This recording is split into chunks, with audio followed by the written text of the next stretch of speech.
श्री गणेशाय नमः। श्री दुर्गा देवे नमः। आज हम श्री दुर्गा सप्तशती के द्वितीय अध्याय का पाठ करेंगे। देवताओं के तेज से देवी का प्रादुर्भाव और महिषासुर की सेना का वध। ओम मध्यमम। चरित्र के विष्णु ऋषि, महालक्ष्मी देवता, उष्णिक छंदः, शाकंभरी शक्ति, दुर्गा बीज, वायु तत्व और यजुर्वेद स्वरूप है। श्री महालक्ष्मी की प्रसन्नता के लिए मध्यम चरित्र के पाठ में इसका विनियोग है। मैं कमल के आसन पर बैठी हूँ। प्रसन्न मुख वाली महिषासुर मर्दिनी भगवती महालक्ष्मी का भजन करता हूँ, जो अपने हाथ में अक्षमाला, फरसा, गदा, बाण, वज्र, पद्म, धनुष, कुंडिका, दंड, शक्ति, खड्ग, ढाल, शंख, घंटा, मधुपात्र, शूल, पाश और चक्र धारण करती है। ऋषि कहते हैं, पूर्व काल में देवताओं और असुरों में पूरे 100 वर्षों तक घनघोर संग्राम हुआ। उसमें असुरों का स्वामी महिषासुर था और देवताओं के नायक इंद्र थे। उस युद्ध में देवताओं की सेना महाबली असुरों से परास्त हो गई। संपूर्ण देवताओं को जीतकर महिषासुर इंद्र बन बैठा। तब पराजित देवता प्रजापति ब्रह्मा जी को आगे करके उस स्थान पर गए जहाँ भगवान शंकर और विष्णु विराजमान थे। देवताओं ने महिषासुर के पराक्रम तथा अपनी पराजय यथावत वृत्तांत उन दोनों देवताओं से विस्तार पूर्वक कहा, सुनाया। वे बोले, भगवान महिषासुर सूर्य, इंद्र, अग्नि, वायु, चंद्रमा, यम, वरुण तथा अन्य देवताओं के भी अधिकार छीनकर स्वयं ही सबका अधिष्ठाता बना बैठा है। उस दुरात्मा महिष ने समस्त देवताओं को स्वर्ग से निकाल दिया है।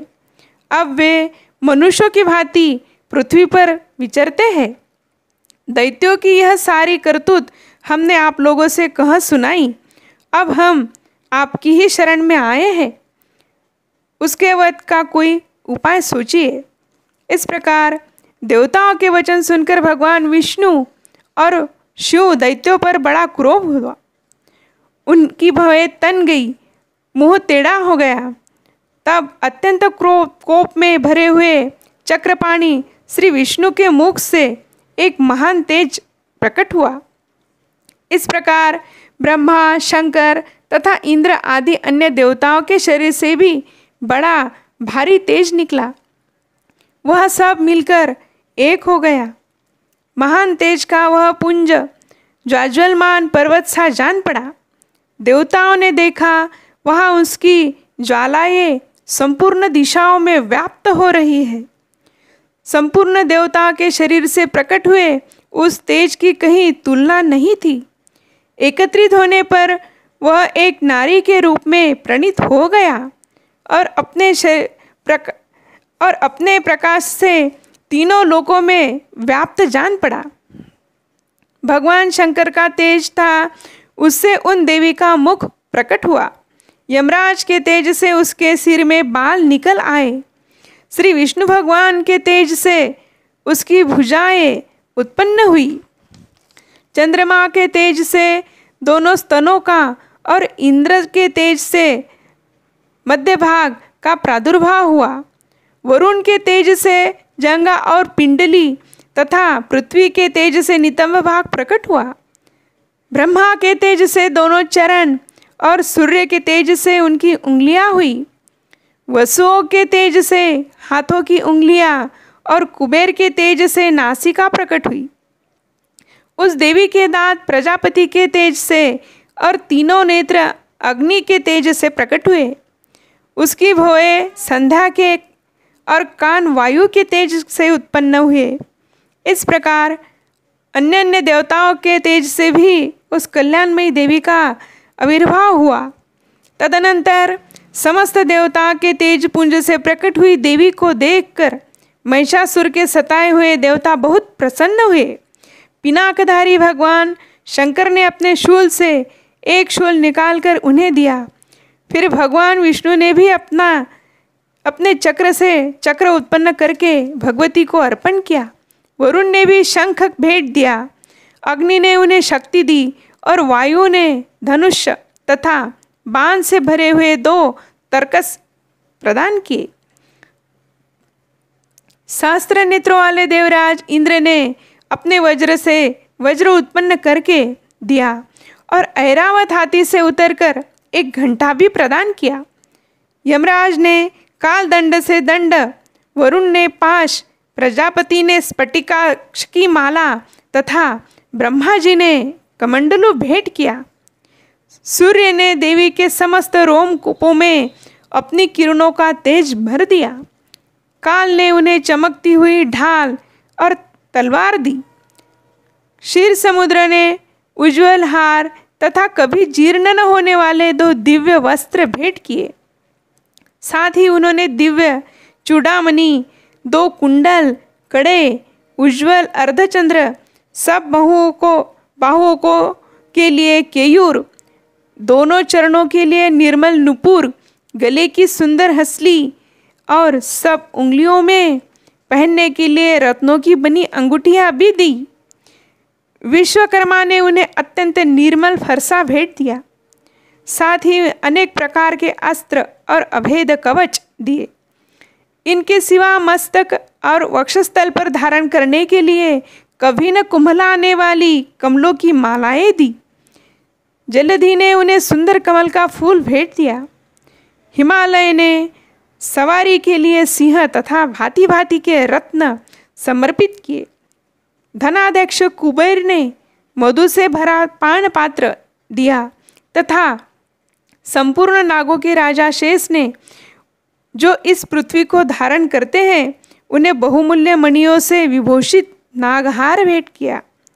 इस प्रकार अन्य देवताओं ने भी आभूषण और शस्त्र अस्त्र देकर देवी का सम्मान किया। तत्पश्चात उन्होंने बारंबार अट्टहास पूर्वक उच्च स्वरों से गर्जना की। उनके भयंकर नाद से संपूर्ण आकाश गूंज उठा। देवी वह अत्यंत उच्च स्वर से किया हुआ सिंहनाद कहीं समा न सका। आकाश उसके सामने लघु प्रतीत होने लगा। उससे बड़े जोर की प्रतिध्वनि हुई, जिससे संपूर्ण विश्व में हलचल मच गई और समुद्र कांप उठे। पृथ्वी डोलने लगी और समस्त पर्वत हिलने लगे। उस समय देवताओं ने अत्यंत प्रसन्नता के साथ सिंहवाहिनी भवानी से कहा, देवी तुम्हारी जय हो। साथ ही महर्षियों ने भक्तिभाव से विनम्र होकर उनका स्तवन किया। संपूर्ण त्रिलोकों को क्षोभग्रस्त देख दैत्यगण अपनी समस्त सेनाओं को कवच आदि से सुसज्जित कर हाथों में हथियार ले सहसा उठकर खड़े हो गए। उस समय महिषासुर ने बड़े क्रोध में आकर, यह क्या हो रहा है? फिर वह संपूर्ण असुरों से घिरकर उस सिंहनाद की ओर लक्ष्य करके दौड़ा और आगे पहुंचकर उसने देवी को देखा तो अपनी प्रभा से तीनों लोकों को प्रकाशित कर रही थी। उनके चरणों के भार से पृथ्वी दबी जा रही थी। माथे के मुकुट से आकाश में रेखा सी खींच रही थी तथा वे अपने धनुष्य की टंकार से सातों पातों लोकों को क्षुब्ध किए देती थी। देवी अपनी हजारों भुजाओं से संपूर्ण दिशाओं को आच्छादित करके खड़ी थी। तदनंतर उनके साथ दैत्यों का युद्ध छिड़ गया। नाना प्रकार के अस्त्र शस्त्र के प्रहार से संपूर्ण दिशाएं उद्दासित होने लगी। चिक्षुर नामक महान असुर महिषासुर का सेनानायक था। वह देवी के साथ युद्ध करने लगा। अन्य दैत्यों की चतुराग्नि सेना साथ लेकर चामर भी लड़ने लगा। 60,000 रथियों के साथ आकर उदग्र नामक महादैत्य ने लोहा लिया। 1 करोड़ रथियों को साथ लेकर महाहनु नामक दैत्य युद्ध करने लगा। जिसके रोए तलवार के साथ समान तीखे थे, वह असीलोमा नामक महादैत्य 5 करोड़ रथी सैन्य को सहित युद्ध में आ डटा। 60 लाख रथियों से घिरा हुआ बाष्कल नामक दैत्य भी उस भूमि में लड़ने लगा। परिवारित नामक राक्षस हाथी सवार और घुड़सवारियों के अनेक दलों तथा 1 करोड़ रथियों की सेना लेकर युद्ध करने लगा। बिडाल नामक दैत्य 5 अरब रथियों से घिरकर लोहा लेने लगा। इनके अतिरिक्त और भी हजारों महादैत्य रथ, हाथी और घोड़ों की सेना साथ लेकर वहाँ देवी के साथ युद्ध करने लगे।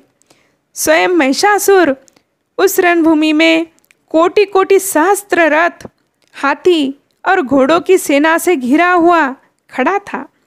वे दैत्य देवी के साथ तोमर, बिंदीपाल, शक्ति, मूसल, खड़ग, परशु और पट्टिश आदि अस्त्र शस्त्रों का प्रहार करते हुए युद्ध कर रहे थे। कुछ दैत्यों ने उन पर शक्ति का प्रहार किया, कुछ लोगों ने पांच फेंके तथा कुछ दूसरे दैत्यों के कड़क प्रहार करके देवी को मार डालने का उद्योग किया। देवी ने भी क्रोध में भरकर खेल खेल में ही अपने अस्त्र शस्त्रों की वर्षा करके दैत्यों के वे समस्त अस्त्र शस्त्र काट डाले। उनके मुख पर परिश्रम का, थकावट का रंच मात्र भी चिन्ह नहीं था। देवता और ऋषि उनकी स्तुति कर रहे थे और भगवती परमेश्वरी दैत्यों के शरीरों पर अस्त्र शस्त्रों की वर्षा कर रही थी।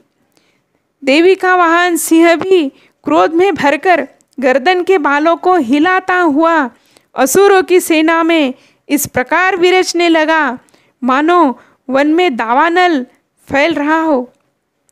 रणभूमि में दैत्यों के साथ युद्ध करती हुई अंबिका देवी ने जितने निश्वास छोड़े वे सभी तत्काल सैकड़ों हजारों गणों के रूप में प्रकट हो गए और परशु, बिंदीपाल, खड़क तथा पट्टिश आदि अस्त्रों द्वारा असुरों का सामना करने लगे। देवी की शक्ति से बढ़े हुए वे गण असुरों का नाश करते हुए नगाड़ा और शंख आदि बाजे बजाने लगे। उस संग्राम महोत्सव में कितने ही गण मृदंग बजा रहे थे।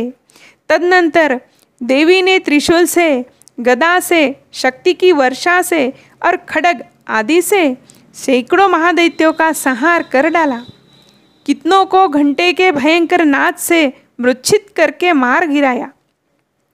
बहुत से दैत्यों को पाश से बांधकर धरती पर घसीटा। कितने ही दैत्य उनकी तीखी तलवार की मार से दो दो टुकड़े हो गए।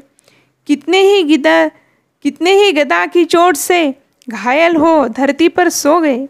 कितने ही मुसल की मार से अत्यंत आहत होकर रक्त वमन करने लगे।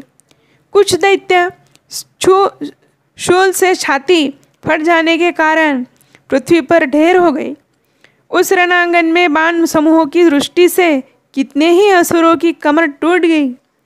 बाज की तरह झपटने वाले देवी पीड़क दैत्यगण अपने प्राणों से हाथ धोने लगे। किन्हीं की बाहें छिन्न भिन्न हो गई, कितनों के गर्दन कट गई।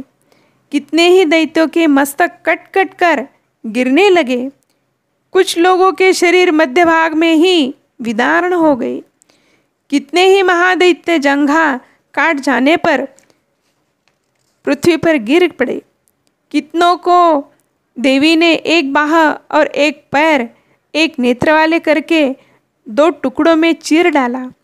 कितने ही दैत्य मस्तक कट जाने पर भी गिरकर फिर उठ जाते और केवल धड़ के ही रूप में अच्छे अच्छे हथियार हाथ में लिए देवी के साथ युद्ध करने लगते थे। दूसरे कंबत युद्ध के बाजों की लय पर नाचते थे। कितने भी बिना सिर के धड़, हाथ में खड़क, शक्ति और रुष्टि लिए दौड़ते थे तथा दूसरे दैत्य ठहरो ठहरो यह कहते हुए देवी को युद्ध के लिए ललकार रहे थे। जहाँ वह घोर संग्राम हुआ था वहाँ की धरती देवी के गिराए हुए रथ, हाथी, घोड़े और असुरों की लाशों से ऐसी पट गई थी कि वहाँ चलना फिरना असंभव हो रहा था। दैत्यों की सेना में हाथी, घोड़े और असुरों के शरीरों से इतनी अधिक मात्रा में रक्तपात हुआ था कि थोड़ी ही देर में वहाँ खून की बड़ी बड़ी नदियाँ बहने लगी। जगदम्बा ने असुरों की विशाल सेना को क्षण भर में नष्ट कर दिया। ठीक उसी तरह जैसे तृण और काठ के भारी ढेर को आग कुछ ही देर क्षणों में भस्म कर देती है, और वह सिंह भी गर्दन के बालों को हिला हिलाकर जोर जोर से गर्जना करता हुआ दैत्यों के शरीरों से मानो उनके प्राण चुने लेता रहा था। वहाँ देवी के गणों ने भी उन महादैत्यों के साथ ऐसा युद्ध किया जिससे आकाश में खड़े हुए देवतागण उन पर बहुत संतुष्ट हुए और फूल बरसाने लगे। इस प्रकार श्री मार्कंडेय पुराण में सवार्णिक मनवंतर की कथा के अंतर्गत श्री देवी महात्म्य में महिषासुर की सेना का वध नामक दूसरा अध्याय पूरा हुआ।